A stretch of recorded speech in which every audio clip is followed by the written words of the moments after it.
Bonjour et bienvenue à notre chaîne Lightling Vision. Aujourd'hui, Moda continuera avec la conclusion sur le sujet de réincarnation et karma. Donc, j'aimerais poser une question à Moda parce que je suis certaine que vous vous demandez aussi, Moda, comment est-ce que, on comprend que vous avez une grande connaissance, une grande sagesse et qu'on en bénéficie tous, mais est-ce que vous pouvez nous expliquer comment est-ce que vous pouvez comprendre aussi bien le sujet de la réincarnation? Bon, tout d'abord, et je ne serai certainement pas la seule, hein, quand j'étais un enfant, pour moi c'est une réalité. Je ne pouvais rien prouver, mais quelque chose en moi le savait que c'était comme ça, que c'était vrai. Je n'avais pas un entourage à qui on en parle beaucoup. Euh, J'étais née dans un milieu, dans ce sens plutôt pragmatique, assez terre à terre, qui s'occupait de l'essentiel au quotidien, et même très bien, mais ce n'était pas un milieu qui était philosophique dans ce sens. Je l'ai donc gardé pour moi, mais je me rappelle que quelque chose en moi le savait, oui.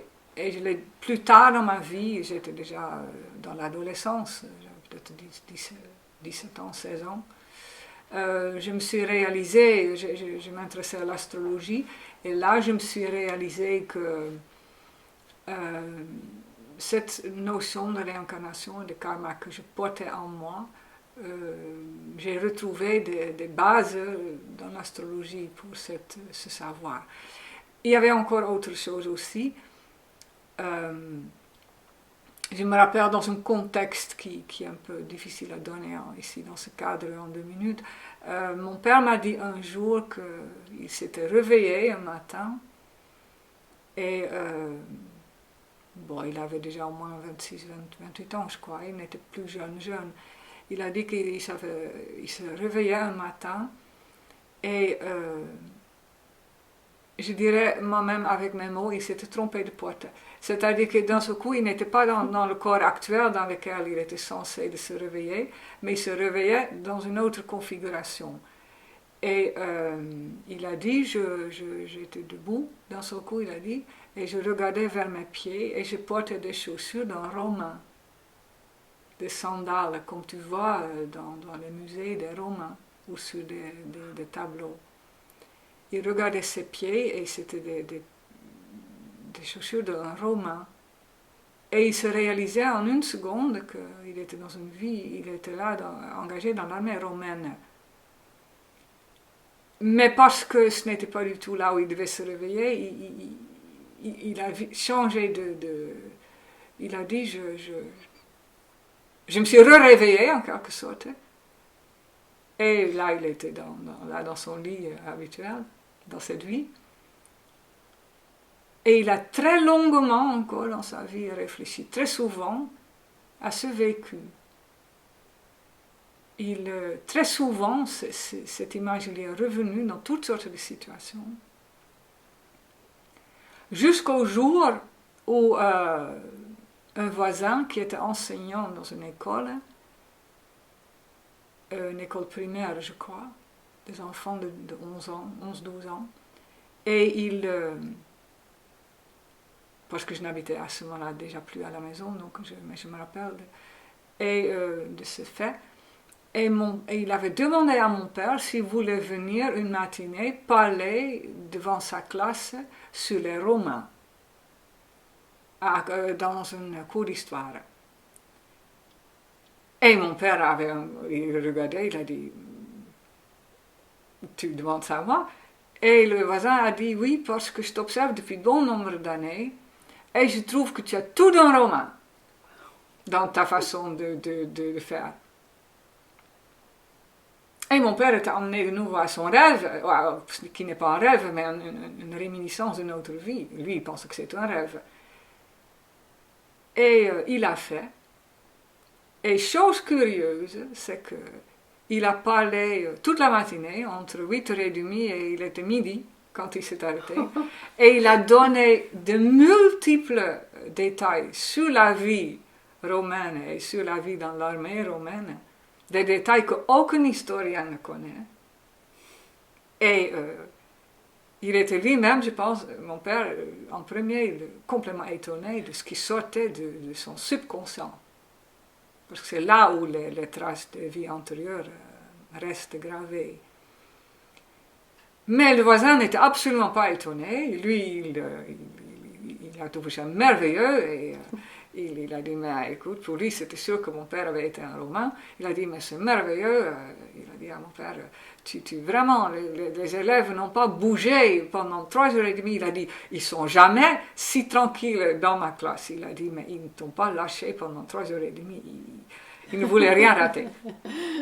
Et il a dit, même moi aussi, j'étais suspendue à tes lèvres parce qu'il a dit, c'est magnifique tout ce que tu as raconté. Bon, mon père l'a fait volontiers, il a pris comme ça. Mais pour vous dire que la réincarnation n'est pas si loin de nous.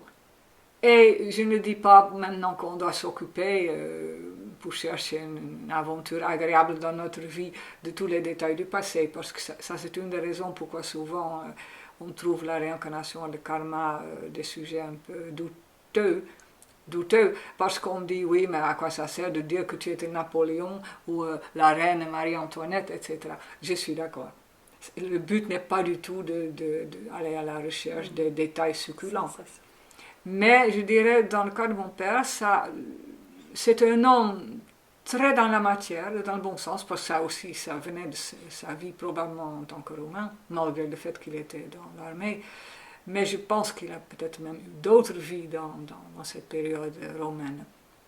Il a la qualité, c'est-à-dire que c'est un homme qui est extrêmement pratique dans la matière, qui a un savoir-faire dans beaucoup de domaines sans avoir été à l'école tout naturellement, et vraiment pied sur terre.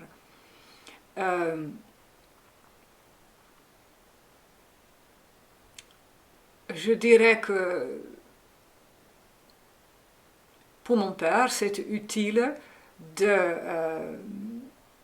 d'avoir cette réminiscence de notre vie, parce que je pense que ça pouvait aussi l'amener à ouvrir le regard vers l'existence ou la possibilité de l'existence de notre monde. Sinon, il serait un homme matériellement bien capable, mais ça n'aiderait pas son âme.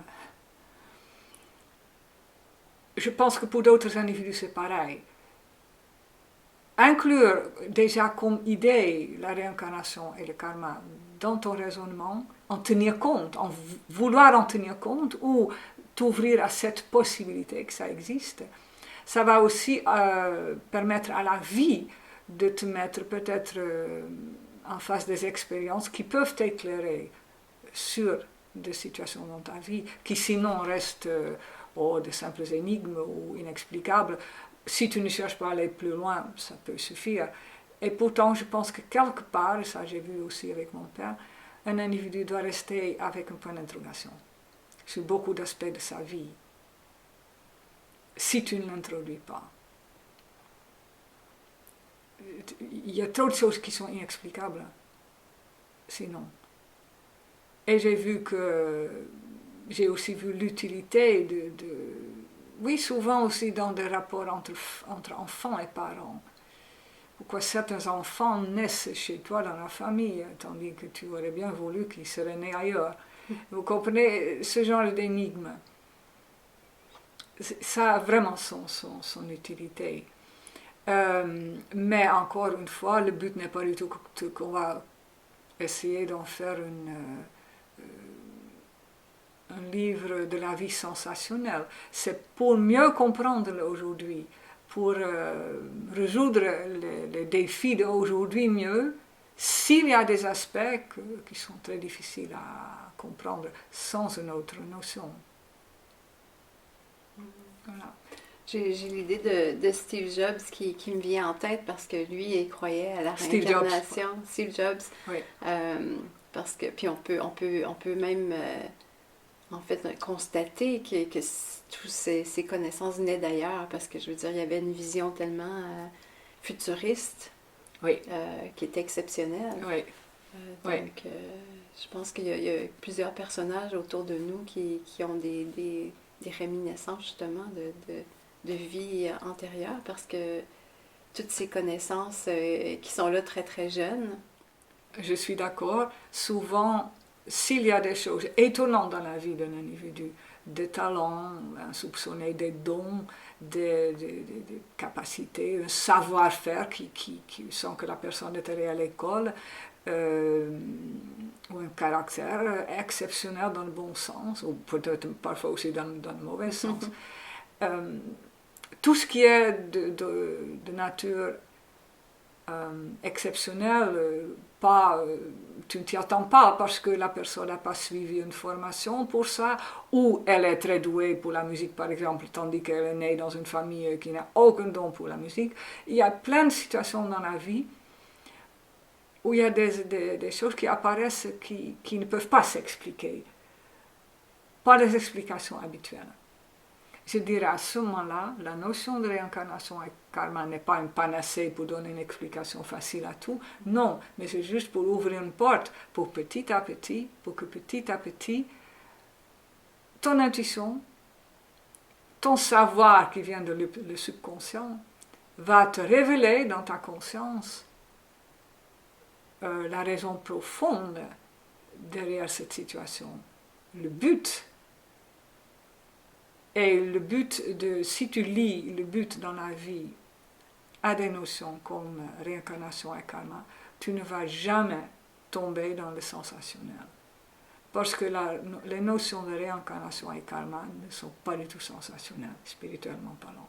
C'est une sagesse qui est uniquement là pour nous amener à une prise de conscience, à une compréhension plus élargie, à ensuite agir mieux, de manière plus efficace. Et je dirais que c'est ça le plus important. Le sensationnel dans la vie, si tu as un penchant pour ça, 9 fois sur 10, ça veut dire que tu n'es pas assez profonde par ailleurs. Parce que le sensationnel remplit chez toi à ce moment-là un vide. Mais si tu portes un regard beaucoup plus profond sur ta vie, tu n'as pas besoin de remplir un vide, pas sous cette forme-là. Je plaide pour une approche sérieuse de la spiritualité à travers ce genre d'émission. Pas du tout de remplir une existence avec des connaissances superficielles, ça n'a pas de sens. Parce que tu peux aller lire autre chose, je dirais. Mais non, c'est pour devenir maître de ton destin, pour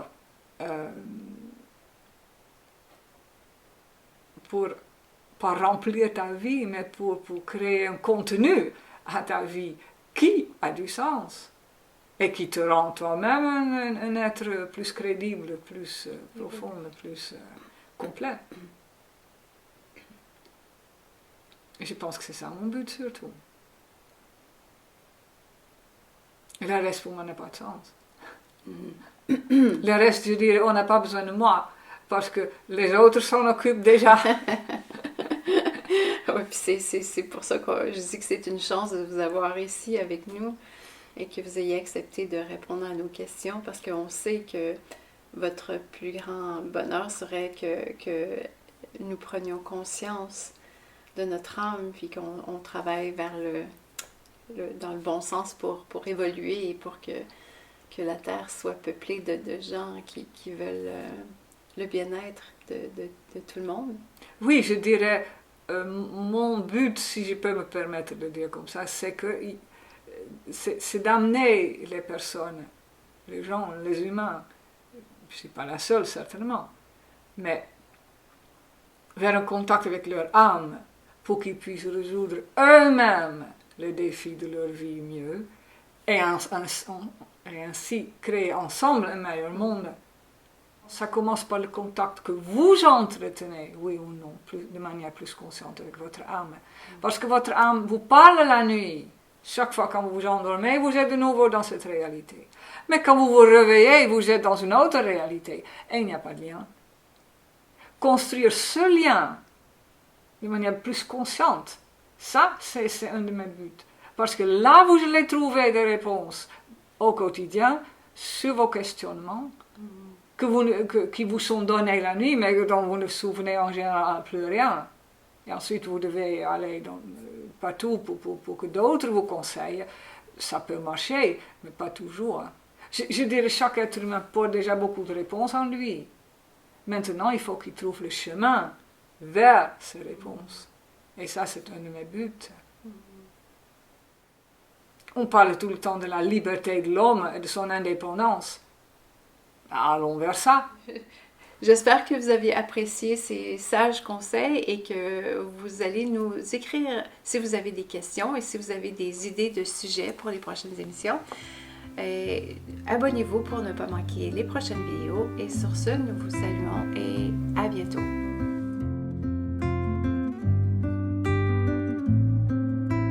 Millions of years have gone by since you put your first steps on the earth. Millions of years have gone by since you first came here to birth. Millions of times you've watched it. Things and people passed away. Millions of times you've watched it. Nothing ever stayed.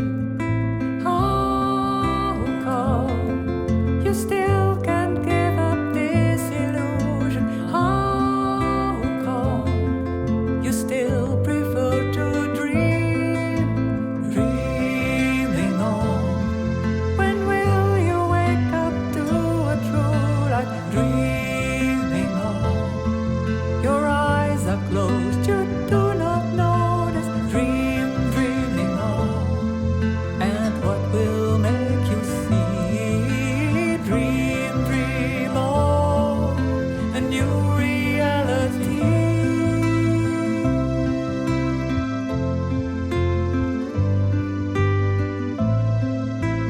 So many times you've played them roles in dramas human made. So many times you've changed them, costumes, scenes and names. Each time again you try to make the most out of the subject. Each time again you try to seize the winning game. How come you still can't give up this illusion? How come you still prefer to dream, dreaming on? When will you wake up to a true life? Dreaming on. Your eyes are closed, you do not notice. Dreaming on. And what will make you see? Dream on. A new reality.